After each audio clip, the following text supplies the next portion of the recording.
여러분 안녕하십니까? 2014년 2월 20일 목요일 뉴스독립군 데일리 고발뉴스입니다. 국경 없는 기자회가 한국의 언론 자유 지수를 지난해보다 7단계 낮은 57위로 발표했습니다. 이게 그러니까 어느 정도 수준이냐면요. 파푸아뉴기니, 몰도바 같은 이런 섬나라들보다도 더 낮은 거랍니다. 더 나빠질 게 있겠느냐며 유한했던 언론계는 그야말로 충격에 빠진 상태인데요. 누구보다 언론을 매일 접하시는 여러분께서도 잘 아실 거라 믿습니다. 그런데 정작 국가 언론의 최고 사령탑에 계신 사람이죠. 이경재 방통위원장이라는 사람의 코멘트가 아주 가관입니다. 한국의 언론 자유가 그리 나쁘지 않다고 강변한 건데요. 몇 년 뒤에는 지금의 57위도 고마워하는 상황이 오게 되는 건 아닌지 아주 우려가 됩니다. 언론 자유를 위해 나섰습니다. 뉴스독립군 고발뉴스, 국민의 알 권리 해방을 위한 그날까지 오늘도 당당하게 시작하겠습니다.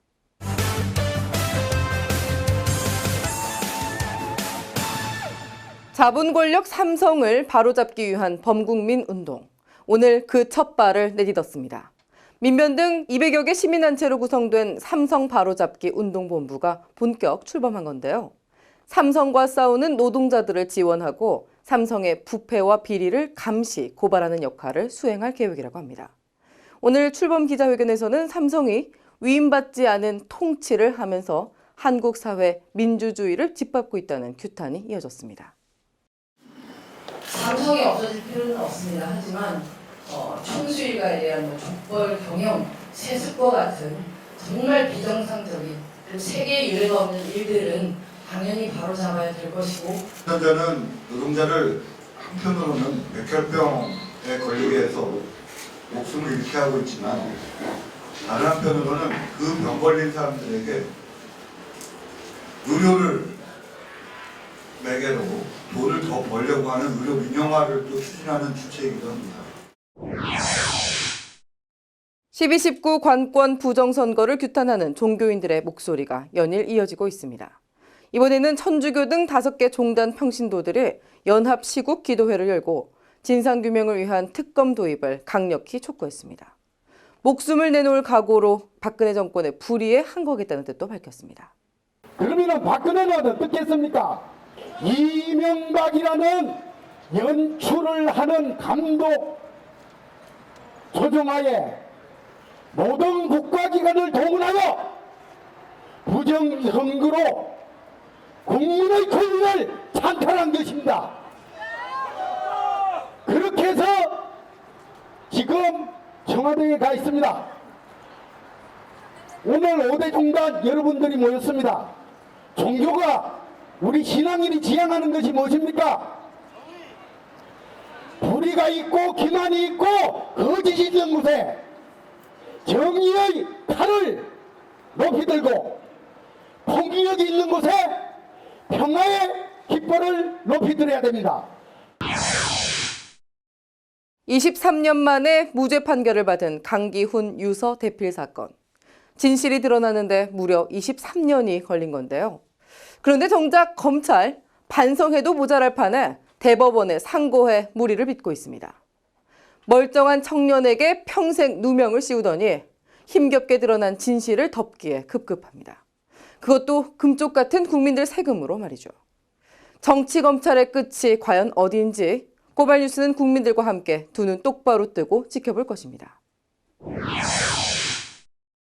황교안 법무부 장관, 서울시 공무원 간첩 사건의 증거 조작 의혹과 관련해 말을 받고 무리를 빚고 있습니다. 유우성 씨의 출입경 기록을 처음에는 정식 외교 라인을 통해 받았다고 했다가 3가지 문건 중 달랑 한 건만 외교 경로를 통해 받았고 나머지는 국정원을 통해 받았다고 말을 바꾼 건데요. 이 같은 황 장관의 발언은 더구나 외교부는 물론 국정원의 주장과도 크게 다른 것이어서 대한민국이 점입가경, 거짓말 경연장으로 전락하고 있다는 지적입니다.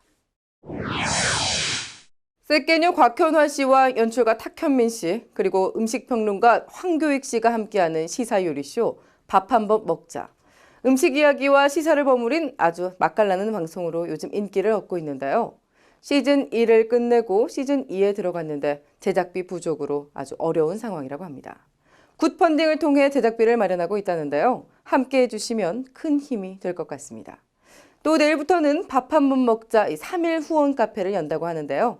탁현민 교수를 미리 만나봤습니다. 오시면 저희가 커피도 내려드리고 차도 한 잔 따라드리고 또 혼자 오신 분들 많아요.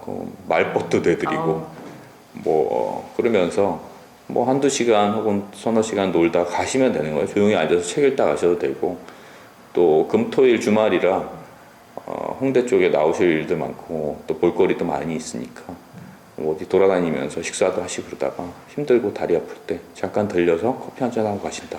그렇게 생각하시면 될 것 같아요. 지금까지 오늘의 고발 뉴스였습니다.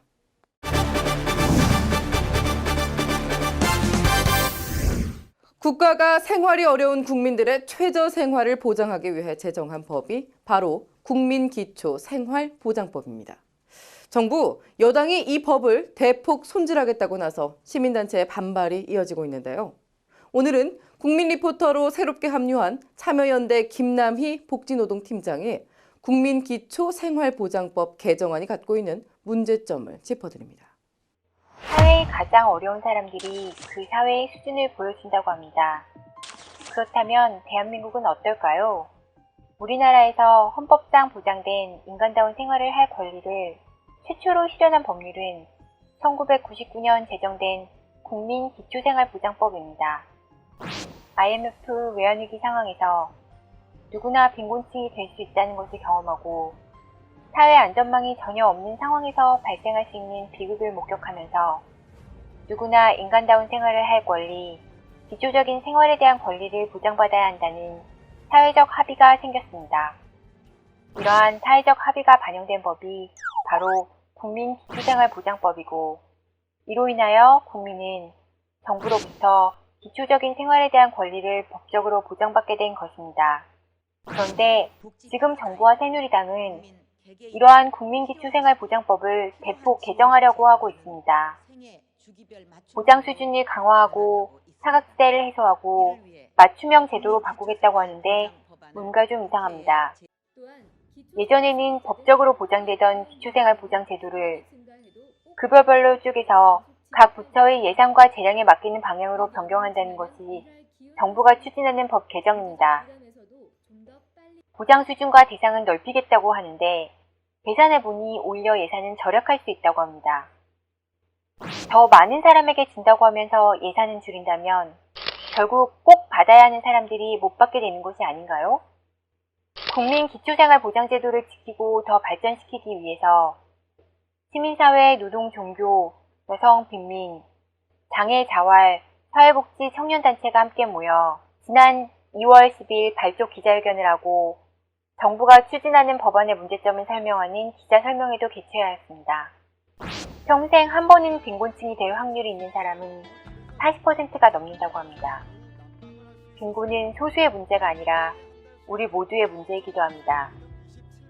양극화가 점점 심해지고 사회보장제도가 제대로 갖추어지지 않은 상황에서 빈곤한 사람들의 최저생활 권리마저 보장되지 않는다면 그것은 벼랑 끝에 몰린 사람을 밀어버리는 정책이 될 것입니다. 고발 리포트 참여연대 복지노동팀장 김남희입니다. 참여연대 김남희 팀장의 리포트. 여러분 어떻게 보셨나요?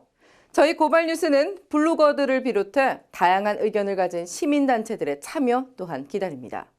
모든 블로거가 국민 리포터가 되는 그날까지 저희 고발 뉴스와 함께 해주실 거죠?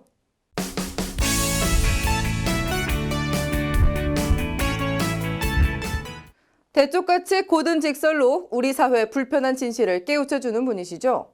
서혜성 교수가 오늘은 한국의 삼권 분립이 심각한 위기에 처해 있다고 진단하는 한편 특히 사법부의 사법범죄 행위에 대한 깊은 성찰을 촉구했습니다. 산문직설입니다. 오늘 한국은 삼각위협에 처해 있습니다. 권력의 성립 과정인 대선 부정에서 비롯된 행정부에 대한 불신임, 대의제 가치가 온전히 작동하지 못하고 있는 의회, 나아가 상식과 판이한 연이은 판결에 따른 대중적 사법 불신은 공동체에 대한 근대적 믿음을 근저에서 허물고 있습니다. 요컨대 삼권 분립이 위기에 처한 한국 사회는 근래 삼권 합일 사회로 치달아가고 있습니다. 행정, 입법, 사법이 하나가 될 때 대단결, 대통합이라고 좋아할 사람도 있을지 모르지만 이는 봉건사회나 그보다 못한 사회를 말하는 것입니다. 감시와 견제 기능이라는 의회의 권능은 찾아볼 길이 없습니다. 대중의 입이자 지혜여야 할 의회는 행정부 하부기관인 양 날로 추락하고 있습니다. 뜻 있는 시민들은 야당을 향해 이중대라는 말 또한 서슴지 않고 있습니다. 거수기 의회는 행정기구의 부속장치일 뿐입니다. 지난 한 해 동안 볼 수 있었던 사법부 행태는 사법정치의 연속이었습니다. 대선 부정과 관련한 권력 범죄에 대해서 무죄 판결서 노릇을 한 일은 사법에 대한 합리적 신뢰를 깨트리기에 충분했습니다. 비선출 권력인 사법부에 거대한 권력을 주고 유죄 성립 여부를 최종적으로 판단해 달라는 것은 정치적 영향력에서 완전히 자유롭게 결정권을 행사해 달라는 뜻입니다. 법관을 투표가 아닌 시험으로 뽑는 이유가 여기에 있습니다. 그럼에도 불구하고 사법부의 판단은 상식과 또 통념과는 거리가 멀었습니다. 이번 징역 12년이라는 내란 음모 판결만 하더라도 그 배우가 대선 과정에서 다깎기 마소 발언에 대한 징벌, 대선 부정에 대한 대중적 저항을 잠재우는 종북 낙인을 넘어서 대중 공포를 조장해내는 출발점으로 작동하고 있다는 걸 모르는 국민이 몇이나 되겠습니까? 이는 허술하고 유치하기마저 한 내란 음모에 대한 유죄 성립 여부와는 또 다른 문제입니다. 사법부가 통치의 추인기관으로 전락할 때 법률은 법률의 이름으로 죄를 짓게 됩니다. 해방 이후 한국 사법사는 이를 잘 말해주고 있습니다. 권위주의 독재 권력 치하에서 행한 숱한 판결들이 재심을 통해 무죄가 되고 있는 건 무엇을 말하는 것입니까? 정적을 법의 이름으로 살해한 조용암 사건, 5.16 쿠데타 과정에서 처형된 민족일보 조영수 사건, 유신체제를 유지하기에 만들어낸 인혁당과 민청학년 사건, 하물며 북에서 내려온 사람인 이수근에 대한 간첩 조작 사건은 사법 양심에 대한 질문을 스스로 피해갈 수 없습니다. 더구나 1981년 전두환 신군부가 부산 지역 독서 모임 회원 22명을 영장 없이 불법 체포에 감금하고 고문해 국가보안법 위반 혐의로 처벌했던 불임 사건과 같은 날 재심을 통해 무죄 판결을 받은 강기훈 유서대표 조작 사건은 법무부와 검찰은 물론 법원의 의도적 오판과 어찌 깊은 연관이 없다 하겠습니까? 영화 변호인에 대한 대중적 반응은 단지 용기 있는 변호사 노무현에 대한 추억 때문만은 아니라는 것을 사법부는 알아야 합니다. 한국판 드레프트 사건이라 불린 유서대필 사건은 1991년 5월 당시 위기에 처한 통치 세력이 이를 돌파해내기 위해 조작해낸 반문명적이고 엽기적인 권력범죄였습니다. 그 과정에서 당사자인 강기훈과 그 주변 사람들의 삶은 회복할 수 없게 망가지고 말았습니다. 당시 법원은 존재하지 않았던 유서대필 행위에 대해 강기훈을 지켜줄 수 있는 최종적인 국가기관으로서 소임을 내팽개쳤다는 것은 이 무죄 판결로 새삼 입증되고 있는 것입니다. 전형적인 사법정치이자 사법부가 악마적 통치에 대한 추인기관을 자임했던 비극적인 일입니다. 이 순간에도 논란이 되고 있는 간첩사건 증거 조작 의혹에 대한 사법부의 양식 있는 판단은 새로운 시금석이 될 수밖에 없다는 것도 명념에 둬야 합니다. 오늘 사법부가 이러한 사법 범죄에 대한 깊은 성찰에 기초하지 못한다면 양심과 인권의 마지막 보루라는 명예는 회수되고야 말 것입니다. 지식을 가진 자가 저지르는 가장 큰 범죄 중 하나는 율법으로 율법의 죄를 짓는 일입니다. 3분 직설이었습니다. 2010년 이후 중단됐던 남북 이산가족 상봉 행사가 재개됐습니다. 헤어진 혈육을 만나기 위해 고령의 이산가족 25명이 금강산 방문길에 올랐는데요. 비록 짧은 시간이지만 긴 헤어짐을 달랠 수 있는 이 뜻깊은 시간 되시길 바랍니다. 통일이 대박이라면서 통일운동하는 사람들을 빨갱이로 내모는 이 박 정권을 신뢰할 수는 없지만 그래서 이번 이산가족 상봉 행사 이면에 정치적 노림수를 고려하지 않을 수 없지만 그래도 이산가족의 상봉은 우리 모두의 가슴과 눈시울을 적시기에 충분한 일임이 분명합니다.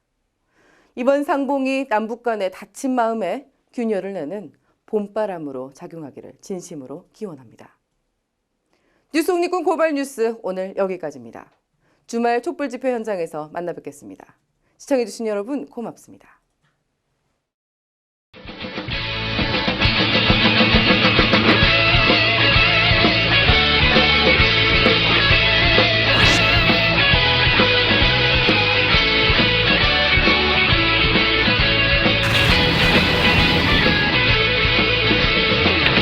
한국 국민쯤의 백만 용사야 조국의 부르심은 네가 아느냐 ABC 본사에 계셨을 때는 그 장비 때문에 이렇게 속썩이실 일이 없었겠죠. 또 위원장한테 전화를 받으셔도 돼 있는데 수사에 방해하셨다고 생각하지 않고요?